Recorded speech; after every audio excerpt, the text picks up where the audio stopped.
Thankfully, Potsdam did not match Hieronymus and I for our secret Santa.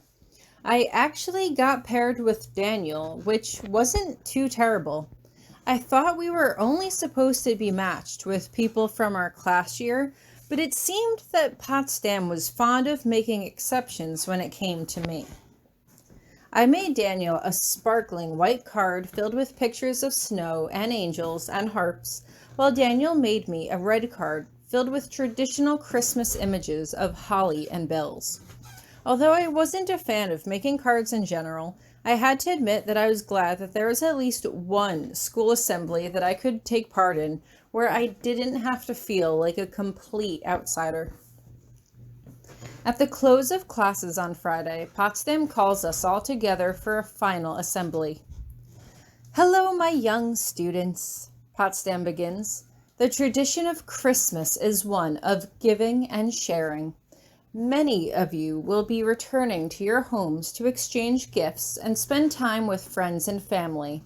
But while you are gone, do not forget who you are. Do not forget all that you share with your brothers and sisters in magic. Now, I have a special gift for all of you."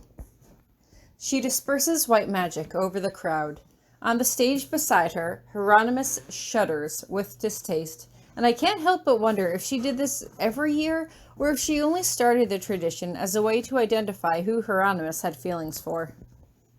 "Now then," she continues, "think of those you care about. Think of a person that matters to you. If the person you choose is thinking of you as well, you will feel that connection. That affection will be shared. I'll leave you to your thoughts." I can't help but blush as I meet Hieronymus's gaze and hold it. I can't help but grin as I bite my lip, and eventually Hieronymus sighs and rolls his eyes as if he's bored by the whole affair. Eventually, Potsdam climbs back onto the stage and claps her hands. "Have a happy holiday, everyone. We'll see you in 2 weeks." I meet up with Virginia and Ellen to say goodbye and to ask Virginia to bring back any leftovers that her mother was willing to give to me. Virginia tried to get me to come back with them to her house for Christmas and see how real magical families celebrated, but I had to turn her down. Hieronymus was my real magical family, and I couldn't deny that I was excited to spend time with him in a place that wasn't Iris Academy. That night, I accompany Hieronymus to Daniel's door. "Are you prepared?" Hieronymus asks immediately as Daniel opens it. "Yes, sir," Daniel replies. "Good. Don't move."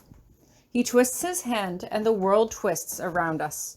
Moments later, we are standing in an open field in a chilly Vermont forest, staring up at the stars. "We're here," Hieronymus says as he turns back to Daniel. "Send your signal." He hands him a small cylindrical beacon box that looked to be carved from Daniel's native wood. He rotates the lid to the correct setting and infuses it with his magic. Almost immediately, a whisper of energy curls outward, tying itself into a spiral before it vanishes through the veil.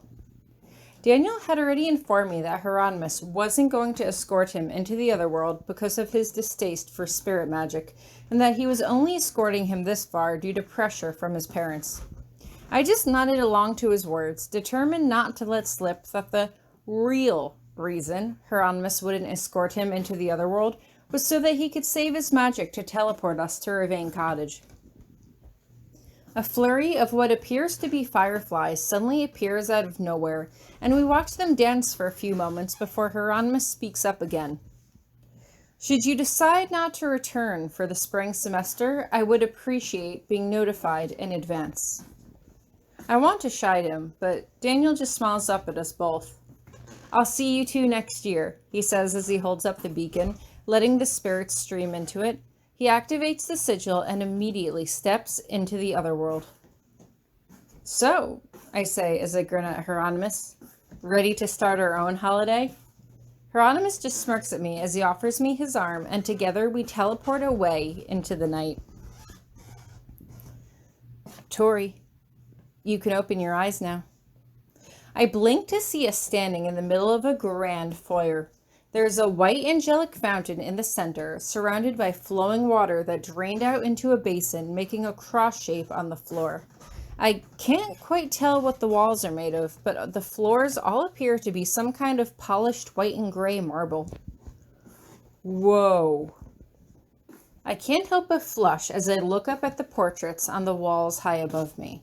There was one of Aloysius Grabiner, of course, but he was the only one I recognized. Who are the rest of these people? They were undoubtedly Hieronymus's family members, but what had happened to them? And why did it seem that Aloysius was the only one left? Impressed? Hieronymus asks as he smirks at me. Overwhelmed, I tell him. This is far too opulent for me. Opulent, he muses, as if he likes my choice of vocabulary. And this is only the foyer. What do you want to see first?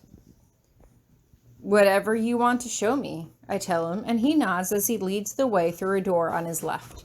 I just follow him down long corridors with polished white doors. I can hear our feet squeak against the polished marble, and I notice that the whole place looks extremely well kept. So, who else lives here? I ask him. This place is huge. My father keeps a small staff on retainer to maintain upkeep of the grounds, Hieronymus says as he gestures out in front of him. I have dismissed them all for the next few weeks so they can spend the holidays with their families, and we can have the place to ourselves.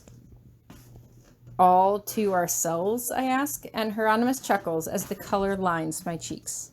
You could set a mouse loose in here and you'd never find it. Hieronymus just shakes his head. I know that this isn't what you're used to, Tori, but please don't be intimidated by it. This was one of my favorite places to go as a child because there was so much to see and explore. I don't want its affluence to curb your sense of wonder. Let's just say that you and I have two different definitions of the word cottage, I tell him as a sudden thought occurs to me. The only request that I have is to not go into the room where your father tortured me. If we can avoid that room, that'd be great. Of course, Hieronymus says, and he looks almost a bit surprised as he says it. We never have to go anywhere or do anything that makes you uncomfortable, Tori. You know that. Good, I say as I smile up at him. I don't know what exactly there is to see here, but I assume there's a library. That could be cool. And the bedroom is probably super nice. Ooh, and the kitchen. I bet it's like one of those really big ones, like you see in those old movies.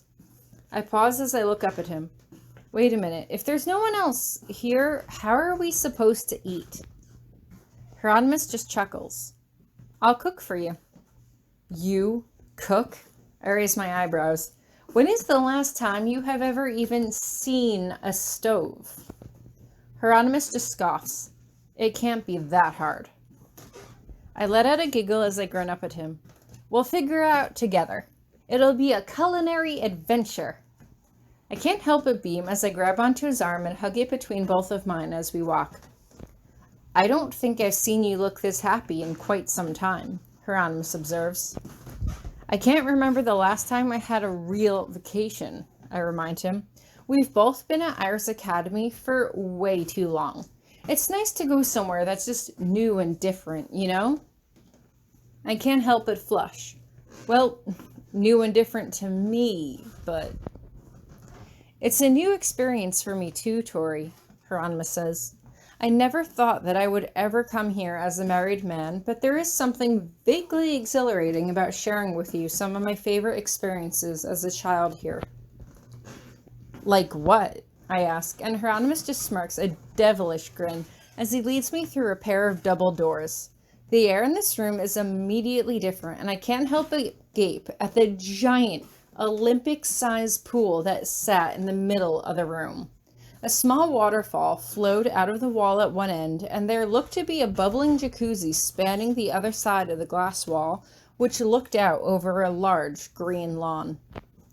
What am I even looking at? I exclaim, and Hieronymus seems a bit taken aback by my outburst. There is a pool in your house. Why? Hieronymus, why is there a pool in your house? Several reasons, Hieronymous says as he begins to disrobe. Swimming, recreation, leisure. He's standing naked in front of me now, and I can't help but gape at him. You didn't know I liked to swim, did you? Not even a little bit. I can't help but gape at him as Hieronymous stares me down. Would you like to join me? I hesitate, glancing back at the door behind me, and gulp. There's no one else here, right? No, we're alone, Tori, Hieronymous says as he immediately jumps into the pool. I awkwardly pull off my school robes before sitting down at the edge and pushing myself in after him. The water was warm, like a hot bubble bath, and Hieronymous wastes no time in scooping me into his lap as he pushes me back into the wall. Oh, I manage as he kisses my neck. So this was why you really wanted to come here. Not the only reason, Hieronymous says as he pulls away, although his face is still extremely close to mine. This was the only opportunity I had to swim as a child, and He hesitates for a moment as if something had just occurred to him. You can swim, can't you, Tori? I can float, I offer. I can make sure I don't drown, so that's enough, right? Hieronymous just shakes his head at me, although he suddenly looks unsure. I can teach you, if you'd like. This first. I press my lips into his as I wrap my arms around his neck, my fingers tangling in his wet hair. I had a lot of interesting sexual dreams featuring Hieronymous ever since I had met him, but I could honestly say that I never, ever imagined being intimate with him in a pool. First time for everything.